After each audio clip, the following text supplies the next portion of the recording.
Good morning बच्चों।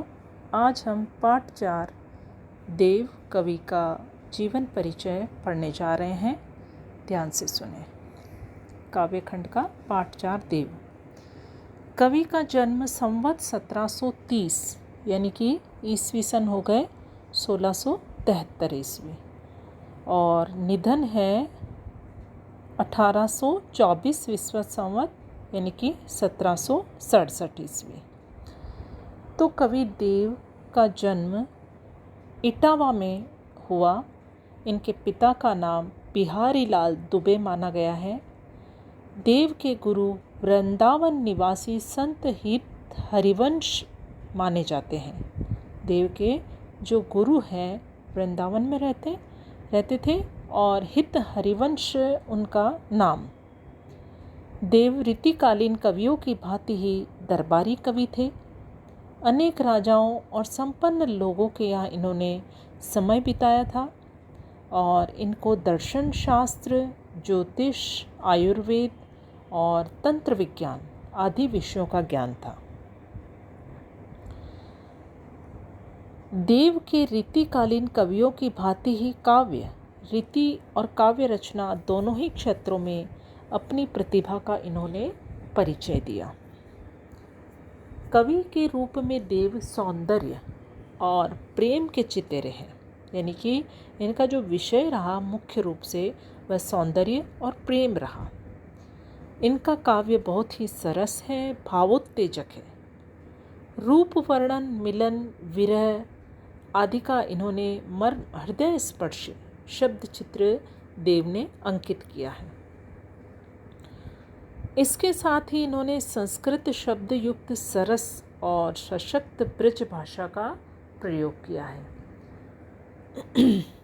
और इनकी कविता में अनुप्रास, अक्षर मित्रता और चमत्कार प्रदर्शन मिलता है। देव आचार्यत्व और कवित्व दोनों ही दृष्टियों से रीतिकाल के एक प्रमुख कवि माने गए हैं।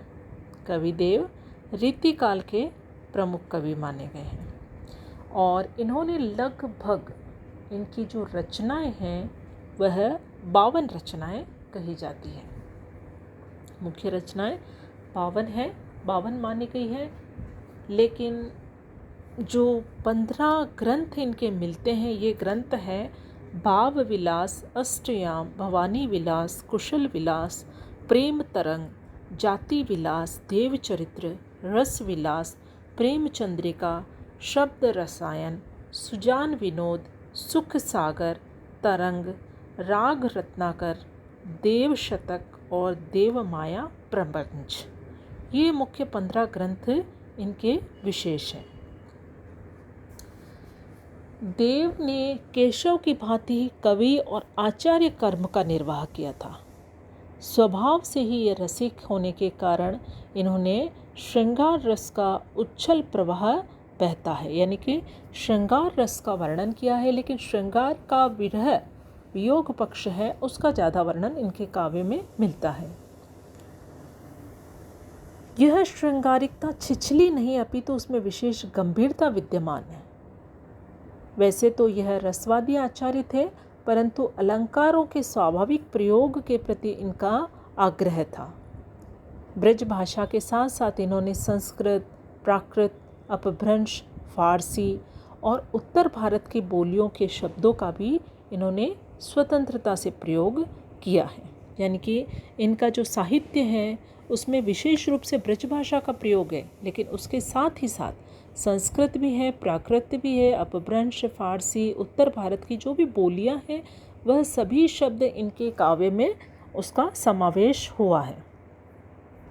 इस प्रकार कहा जाए तो कवि देव काव्य सृष्टि और आचार्य दृष्टि के कारण महान कवि माने गए हैं, जिन्होंने तत्कालीन सामाजिक व साहित्यिक परिस्थितियों में हिंदी साहित्य को अमूल्य ग्रंथ के रत्न प्रदान किए हैं। यानी कि हिंदी साहित्य में कवि देव के द्वारा बहुत ही अमूल्य ग्रंथ प्रदान किए गए हैं, जिनको रत्न के समान माना गया है।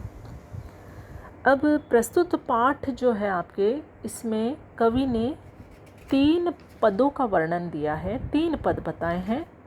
तो ध्यान से सुने आप। उन तीनों पदों का मैं थोड़ा सा बता देती हूँ डिटेल। यहाँ निर्धारित कविता में देव ने अपने आराध्य श्री कृष्ण का गुण कथन किया है, यानी कि श्री कृष्ण को वह ज़्यादा मानते थे और श्री कृष्ण का गुणगान ही यहाँ कवि ने किया है। सांवरिया श्री कृष्ण के पाँव से घुंघरू के मधुर स्वर झंकृत हो रहे हैं और वे पित्त वसन में सुहावने लग रहे हैं। माथे पर मोर मुकुट है, नयन चंचल है, मंद हंसी चेहरे पर शोभायमान है। कृष्ण के लोक प्रचलित स्वरूप को कवि ने अभिधा में समग्रता से उपस्थित कर दिया है। देव को पेचीले मजमून की बुनावट में निपुणता हासिल थी और दूसरे पद्य में इन्होंने कृष्ण के जो जादुई सूरत में गोपिकाओं के विवश समर्पण का वर्णन किया है कि गोपियाँ विवश हो गई थी समर्पण के लिए, उसका वर्णन है।